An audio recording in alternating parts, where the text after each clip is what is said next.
ना देखो ऐसी फिल्में। वो जो बोल फिल्म आई थी ना, उसके डायलॉग मुझे किसी ने बताए, वो डायलॉग बड़ा मशहूर हुआ, लोगों ने बड़े तबसरे किए, हाँ भाई बिल्कुल सही कहा। ये जो है ना मीडिया आपकी आंखों पे पर्दा डालता है, खुदा की कसम, ये सब यहूदियों से पैसे लेके हमारे कल्चर को तबाह कर रहे हैं। अस्सलाम वालेकुम फ्रेंड्स, मेरा नाम है सुमैर और आप देख रहे हैं सबी सुमैर यूट्यूब चैनल। दोस्तों, आज मुझे बड़े अफसोस से ये बात कहनी पड़ रही है कि अक्सर हम दुनियावी शोहरत और दौलत के चक्कर में इतने आगे निकल जाते हैं और ऐसे ड्रामे और फिल्में बना डालते हैं जो इस्लाम की रूह के खिलाफ होते हैं। और एक मुसलमान जब भी उन डायलॉग्स को या उन कहानियों को सुनता है और देखता है तो उसके दिल में ऐसी बात जरूर आती है कि ऐसा क्यों है एक मुसलमान राइटर या डायरेक्टर या फिर एक्टर या फिर सिंगर ऐसे जुमले बयान करेगा या फिर ऐसी कहानियों पर एक्ट करेगा। तो ये बहुत शर्म की बात है। ऐसा अक्सर इंडियन फिल्मों में और ड्रामों में या फिर उनके गानों में ऐसे जुमले बोले जाते हैं जो इस्लाम की रूह के खिलाफ होते हैं। लेकिन उनसे क्या गिला, क्योंकि उनका इस्लाम से कोई ताल्लुक नहीं, उन्हें शिर्क या फिर किसी और बात का कोई फर्क नहीं पड़ता। वो ऐसे बहुत सारे गाने बना चुके हैं जैसे कि ऐ खुदा तूने क्या गुनाह कर दिया, ऐ खुदा तूने क्या गुनाह कर दिया, मेरे वास्ते जान भी दूं मैं गवाह ईमान भी दूं, वास्ते जान भी दूं मैं गवाह ईमान भी दूं, और रब भी दीवाना लागे रे, रब भी दीवाना लागे रे हो।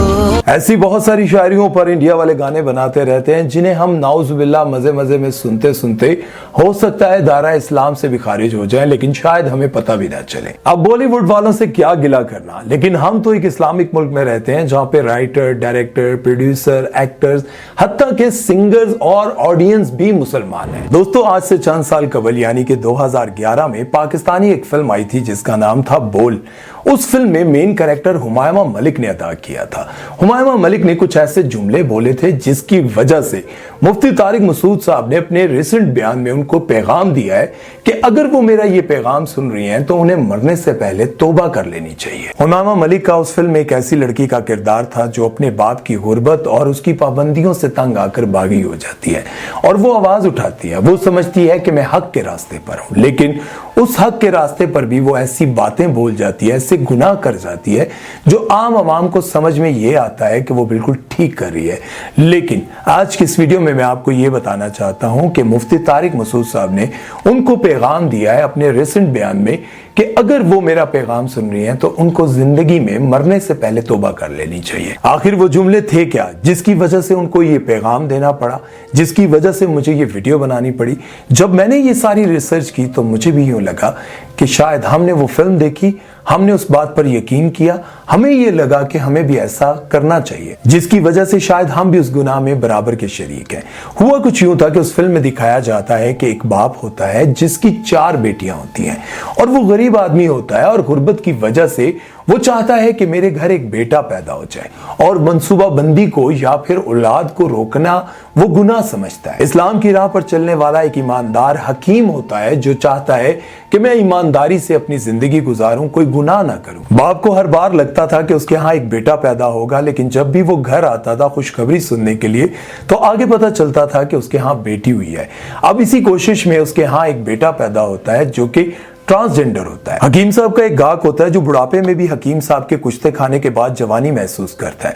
वो हकीम साहब से काफी खुश होता है और वो कहता है कि कभी भी मेरे लिए कोई काम हो तो हीरा मंडी आ जाना। अब ये सुनने के बाद हकीम साहब को तो बहुत गुस्सा आता है, लेकिन वो अपना जुमला पूरा करते हुए कहता है कि वहां आकर किसी से भी मेरा पूछ लेना, चौधरी साक उर्फ साका कंजर कहाँ रहता है। नाम तो मेरा चौधरी साक है, पर अगर किसी ने पूछना हो तो उधर लोग मुझे साका कंजर के नाम से जानते हैं। जब बेटी ये सब कुछ सुन रही होती है तो वो बाप को ये मशवरा देती है कि कब तक आप दीन पर चलते रहेंगे और कब तक इन्हीं पैसों पर गुजारा करते रहेंगे, जहां इन लोगों से मदद हासिल करें। और जब हकीम साहब उनके डेरे पर पहुंचते हैं तो वो कहते हैं पैसे तो आपको जितने चाहिए हम देने के लिए तैयार हैं, लेकिन आपसे हमें एक बेटी चाहिए। इस बात पर हकीम साहब को गुस्सा आता है और वो खड़े हो जाते हैं और कहते हैं ला हौल वला कुव्वत। वो कहता है कि हम आपकी वो बापर्दा और शरीफ बेटियों की बात नहीं कर रहे, हमें आपसे बेटी चाहिए। मतलब आप यहाँ पर हमारे कोठे पर एक खूबसूरत तरीन लड़की से निकाह करेंगे और हमें बेटी पैदा करके देंगे, उसके बाद आप माला माल हो जाएंगे। उसके बाद हकीम साहब उनके कोठे की खूबसूरत तरीन लड़की से निकाह करते हैं और पहली बार हकीम साहब की फजर की नमाज कज़ा हो जाती है। समझ रहे हो आप? समझ रहे हो? जिस बेटी की बात मानकर वो कोठे पर आते हैं और एक तवाइफ से निकाह कर लेते हैं और अपनी ही बेटी को कोठे पर देने के लिए तैयार हो जाते हैं, और उसके बाद जब वो घर आते हैं तो वहां पर उनका वो बेटा जो ट्रांसजेंडर होता है उसके साथ कोई ज्यादती कर जाता है। वो अपने बेटे का साथ देने के बजाय उस बेटे को कमरे में लेकर जाते हैं और उसको कत्ल कर देते हैं। वो बेटी इस बात को बर्दाश्त नहीं कर पाती और अपने बाप को कत्ल कर देती है, और उसके बाद वो एक ऐसा जुमला बोलती है जो आज तक बहुत सारे उलमाए किराम की नजर में गैर शरई है।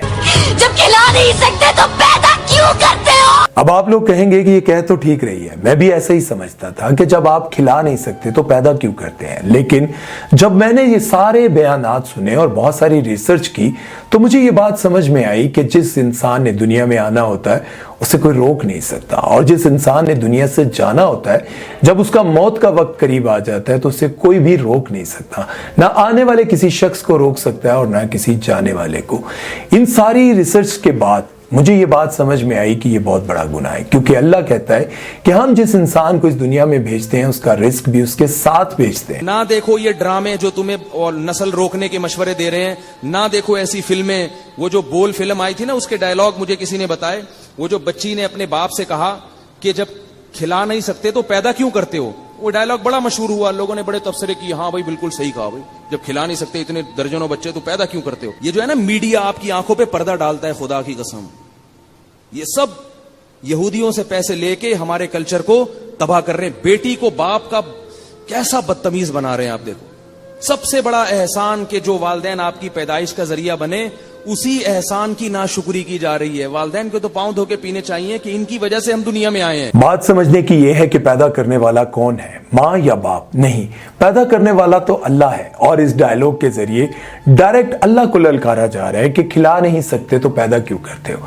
अल्लाह कहता है कि जब मैं किसी इंसान को इस दुनिया में भेजता हूं तो उसका रिस्क भी उसके हिस्से का इस दुनिया में भेज देता हूं। हम ऐसे बहुत सारे गाने सुनते रहते हैं, ऐसी बहुत सारी कहानियां देखते रहते हैं, ऐसे बहुत सारे डायलॉग्स बोल देते हैं जिन्हें बोलने के बाद हमें मजा तो बहुत आता है, लेकिन हम ये भूल जाते हैं कि शायद इन डायलॉग्स की वजह से हम दीन इस्लाम से भी खारिज हो सकते हैं।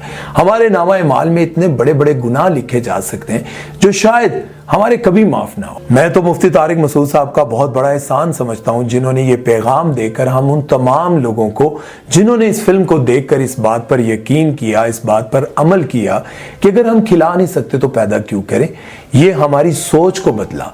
हमें ये समझाने की कोशिश की कि रिस्क देने वाला तो अल्लाह है। हम किसी को कौन होते हैं रिस्क देने वाले? हम कौन होते हैं किसी को खिलाने वाले? हम तो अपने लिए कुछ नहीं कर सकते तो किसी के लिए क्या करेंगे। हो सकता है कि आज की वीडियो हुमायमा मलिक तक पहुंच सके, हो सकता है आज की वीडियो उन तमाम लोगों तक पहुंच सके जिनकी सोच ये कि खिला नहीं सकते हो तो पैदा क्यों करते हो। अपना ख्याल रखिएगा और वीडियो को गौर से समझने की कोशिश कीजिएगा, क्योंकि इस दुनिया में सदा नहीं रहना, एक दिन इस दुनिया को छोड़ जाना है। और अल्लाह से दुआ है कि हमने भी अगर जाने अनजाने में ऐसे गुनाह किए, हमने भी ऐसे जुमले बोले हैं और यकीन के साथ बोले हैं, तो हमें अल्लाह पाक माफ फरमाए। अपना ख्याल रखिएगा और सुमैर चौधरी को दीजिए इजाजत। अल्लाह हाफिज।